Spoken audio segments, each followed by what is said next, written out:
Capital Region are finding it hard to exercise with the winter weather that's been hitting us. What a lot of people don't know is that local colleges offer an open gym where you can go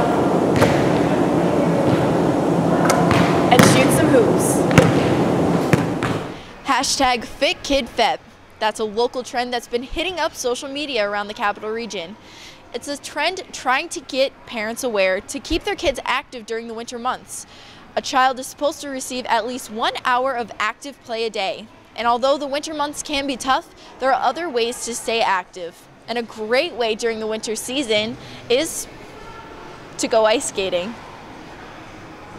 On average, 60% of the people that have used this program have benefited from it and are now looking for a job. Hello, I'm Sara Mroczkowski with your NSRT Sports Update. It was a big night for the Siena Saints, but first let's take a look at the Seahawks, who took on the Patriots tonight to try and claim their back-to-back Super Bowl win.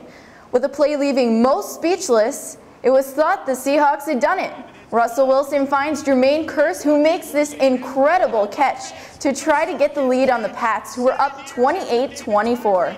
Wilson then hands the ball to Marshawn Lynch, who gets them to the 1-yard line. It's here that Russell Wilson looks to throw the ball to Ricardo Lockett, but instead finds Malcolm Butler intercepting and leading the Patriots to their 4th Super Bowl win in 14 years. The Siena Saints hosted Rider College tonight at the Times-Union Center. The arena that usually holds more than 6,000 people each game only had a little more than 600 people due to bad weather. Regardless, the Saints marched on. In the first half, Siena was down by just 2 points. It wasn't long before the Siena Saints took control of the game and never looked back, thanks to senior guard Rob Poole, who had missed 3 games prior to this one due to an ankle injury. With this being the first game back, Poole bounces back with a season-high 27 points. The Saints end up winning 79-72 and move on to be 6-6 overall in the MAC. The UAlbany Great Danes return home today, their first time back since teammate Peter Hooley's mother passed away.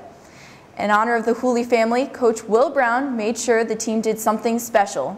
So, the team wore t-shirts with Hooley's mother's initials on the front, surrounded by a heart, the back having Peter's number. The team will also have patches honoring her memory attached to both their home and away uniforms that will remain on them for the rest of the season.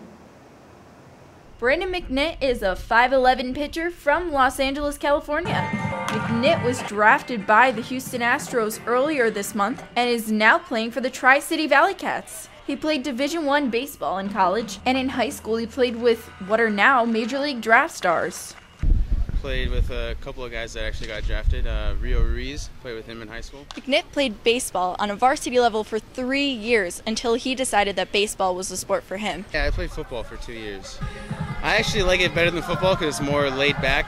It's not like the coaches aren't screaming and yelling at you every 2 seconds, and if you mess up, yeah, they might get mad, but they're not going to be in your face about it. And then my baseball coach made me choose between football or baseball, so I choose baseball, and it paid off.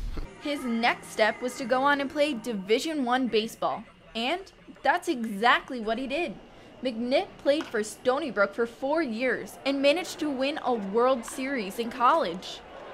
The best moment of that whole thing would probably be LSU, beating them at LSU. I mean, their fans were awesome.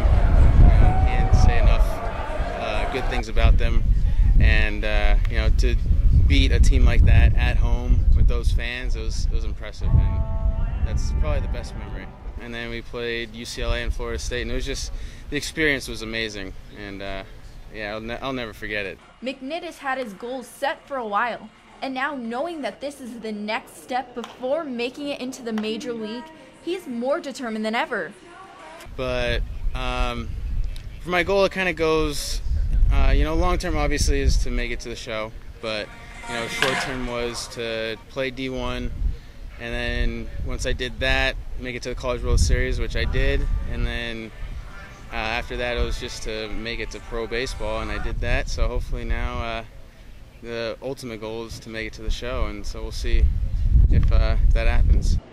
McNitt and the Valley Cats are now 8-5 in their season and are on the road to yet another year of success. In Troy, I'm Sara Mroczkowski for NSRT News.